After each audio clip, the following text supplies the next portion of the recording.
O estudo dos livros de Herculano contribui muito para o Espiritismo. São livros racionais, são livros que chamam a razão. Formado em filosofia, mas vindo através dos séculos como filósofo, mestre em filosofia pela USP, Herculano aprendeu com Jesus e Kardec a utilizar o método experimental e indutivo. Nós mesmos vamos raciocinando, é o despertar da razão. Tão importante que ele, há mais de 60 anos, escreveu O Verbo e a Carne, livro atualíssimo que estuda aquele absurdo do corpo fluídico de Jesus.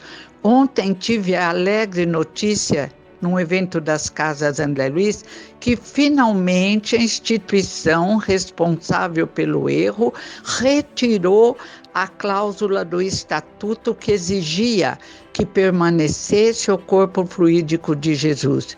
Herculano explica nesse livro O Verbo e a Carne que, nesse caso, Jesus seria um ator e dá todos os detalhes, desmistificando esta lenda, este mito desnecessário no Espiritismo. Poderia falar um dia inteiro sobre cada erro que Herculano, na hora do testemunho, a adulteração do Evangelho. Tiraram textos, mudaram conceitos, e Herculano, novamente, corajosamente, perseguido, repudiado por muitas instituições, conseguiu que cessassem a alteração do Evangelho. Livros muito importantes. A pedagogia espírita, Herculano fundou a revista Pedagogia Espírita para o esclarecimento. Tinha alguns que o auxiliavam, mas ele fazia a maioria dos artigos mudando os nomes, usando pseudônimo. Na época, rejeitava a ideia de que existisse uma pedagogia espírita. E ele explica: assim como os ensinamentos de Jesus vieram e foram introduzidos na escola através de uma pedagogia cristã, assim também o Espiritismo precisa de uma pedagogia espírita, porque a educação espírita, trazendo os ensinamentos de Jesus, focados principalmente na caridade, na reencarnação, na compreensão integral dos ensinamentos do Mestre de Nazaré, requer um método que chamamos, uma ciência que chamamos de pedagogia espírita. Ele respeitava a tentativa da esquerda de desejar uma equidade social, uma igualdade entre todos. Mas ele deixa um artigo que eu vou pedir para o Zé Aparecido apresentar naquela rádio dele, e vou pedir para o Aparecido Belvedere publicar novamente na revista O Clarim de Matão, onde ele explica por que ele não era da esquerda, nunca se filiou à esquerda.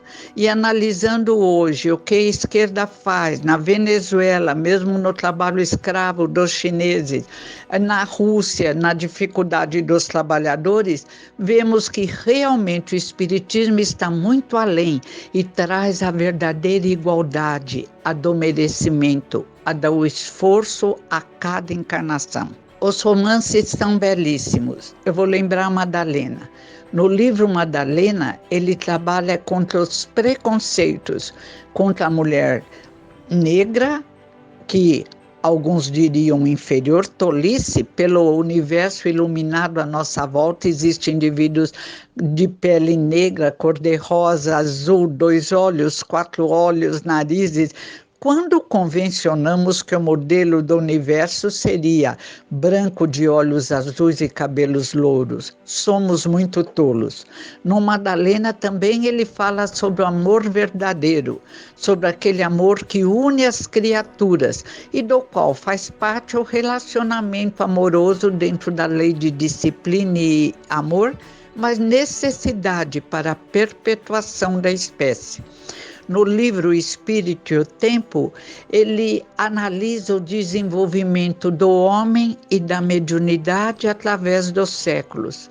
Fala sobre o desenvolvimento da razão, a evolução através dos vários horizontes.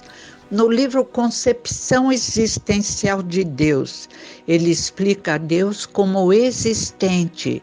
A inteligência suprema do universo, como diz a pergunta primeira do Livro dos Espíritos, apresenta o existente, que existe em todas as coisas, porque estamos mergulhados em Deus nos movemos, diz Paulo de Tarso. E ele fala que é da compreensão do existente que entendemos como somos especiais, filhos de Deus, com gene divino, com a lei divina em nossa consciência. É um livro belíssimo. No mistério do ser ante a dor e a morte, ele lembra: Deus não julga o ser, nem no aqui, nem no além.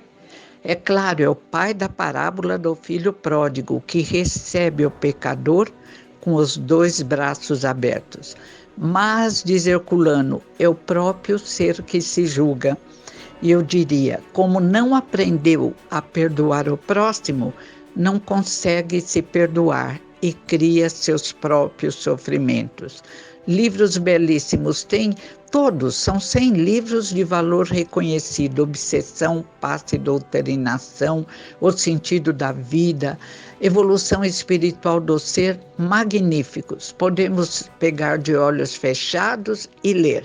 Escreveu um livro sobre o Espiritismo e a Bíblia, mostrando que devemos respeitar, que são histórias nas quais se mistura a imaginação dos encarnados, que são alegorias lindas como Adão e Eva. Escreveu um livro meio brincalhão sobre Adão e Eva.